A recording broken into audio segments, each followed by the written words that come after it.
Hi, it's Miss Spada again, and Ava, my helper's here. Say hi, Ava. Hi.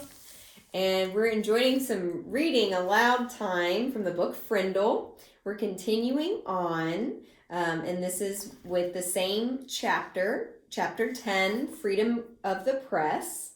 We just learned that Judy Morgan, a newspaper columnist or writer, has interviewed Mrs. Granger, and she wants to know how the Frindle business, calling a pen a Frindle, started. Well, Mrs. Granger said she knew exactly how it started, and it was all someone's idea named Nicholas Allen. Last time we stopped, I asked you how you would feel if you got called out on something being your idea that could possibly get you in trouble. And for me, I felt very worried, like I might get in trouble or didn't know what I would have happened to me. So we're going to find out what the reporter and Nicholas might talk about. Here we go. The reporter didn't leave right away. She walked back through the hallway and sat on a bench outside the office so she could look over her notes to make sure they made sense. It took her about 5 minutes. Then Judy stood up, put her notebook in her large black purse, waved goodbye to a frowning Mrs. Freed, and headed out the door. As she walked to the parking lot, 5 or 6 kids who had just finished writing their sentences for Mrs. Granger came out another door. Judy walked beside them, listening to them laugh and joke. Then she asked them. What do you think she's going to ask them? Hello. Maybe hello. Maybe what's with that word, Frindle? Then she asked them, "Why do you kids keep saying Frindle? Don't you hate staying after school?"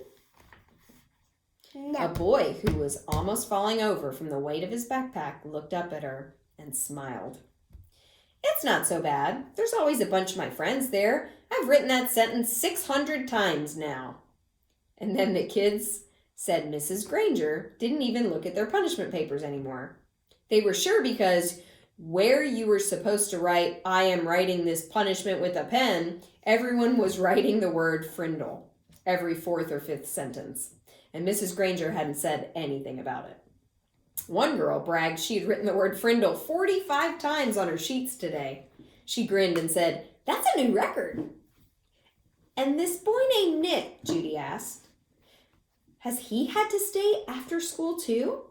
The kids giggled, and a tall boy with reddish brown hair and glasses It was said, Nick. "Mrs. Granger has kept Nick after school so much that everyone thinks she wants to adopt him." The reporter smiled and said, "Do you think I could find Nick and talk to him this afternoon?" The boy looked at Judy for a second and then said, "I don't think Nick would want to talk right now. He might say something dumb and get himself in trouble." Then he grinned at his friends. The kids laughed and poked and punched each other and headed off down the block. Judy drove back to her office and started writing. Look at the cover of the book.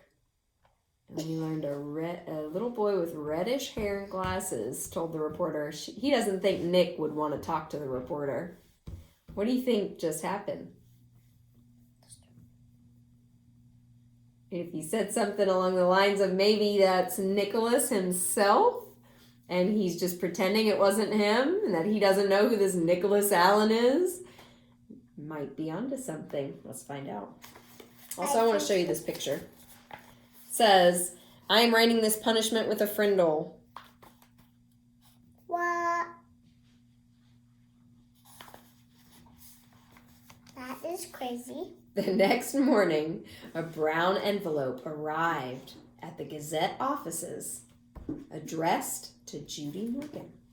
And below her name was written, "Frindle Story." When Judy opened it, there was a class picture, the 5th grade at Lincoln Elementary School. Mrs. Granger and the 6 other teachers were standing at the ends of the rows, and the kids were dressed neatly, hair all combed. But there was something odd about the picture. See if you remember what happened in their class picture. Here's a clue. If you remember right, let's see if you're right. Okay, I'm going to tell you.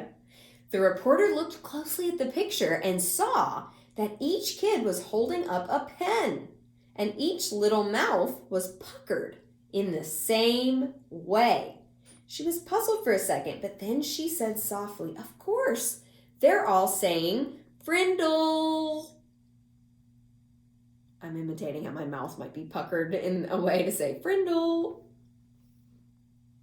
Written on the back of the picture in neat cursive was the words, "Third row, 5th from the left."